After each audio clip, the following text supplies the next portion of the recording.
അടുത്ത വീഡിയോയിലേക്ക് സ്വാഗതം കേട്ടോ. ഇത് കപ്പങ്ങ വെച്ചിട്ട് നമുക്ക് ഒരു റാഗി പുട്ടുണ്ടാക്കിയല്ലോ. ഈ കപ്പങ്ങ ഉണ്ടല്ലോ, ആദ്യം മുറിച്ചെടുക്കണം. മുറിച്ചെടുത്തിട്ട് ഇത് ചീകിയെടുക്കണം. ഇതിൻ്റെ ഉള്ളിൽ ചീകിയെടുക്കണം.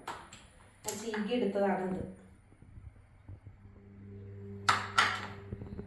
അത് കഴിഞ്ഞിട്ട് നമുക്ക് അരക്കപ്പ് റാഗി പൗഡർ എടുക്കാം.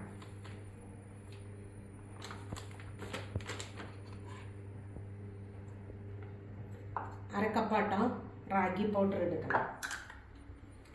ദേ കപ്പങ്ങ ചീകി എടുത്തത്.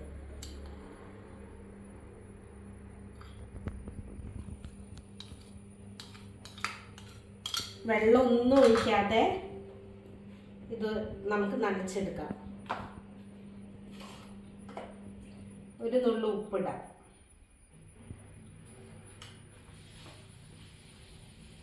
തേങ്ങ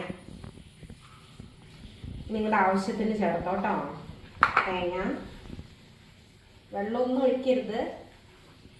ഈ കപ്പങ്ങയുടെ ചീകി എടുത്തില്ലേ നമ്മൾ, അത് വെച്ചിട്ട് അതൊന്ന് നനഞ്ഞോളൂ.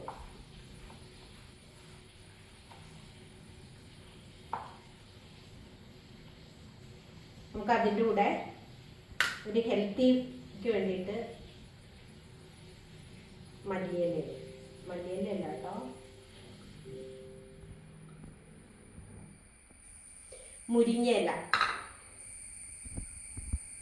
എന്നിട്ട് നമുക്ക് ആവിയിൽ വെച്ചൊന്ന് വേവിച്ചെടുക്കാം.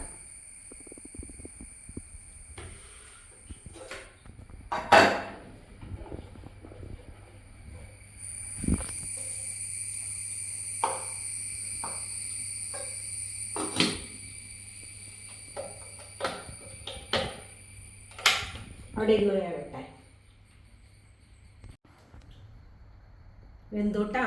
ദേ ഇങ്ങനെ ഇരിക്കും പുട്ട്. എങ്ങനെയുണ്ട്?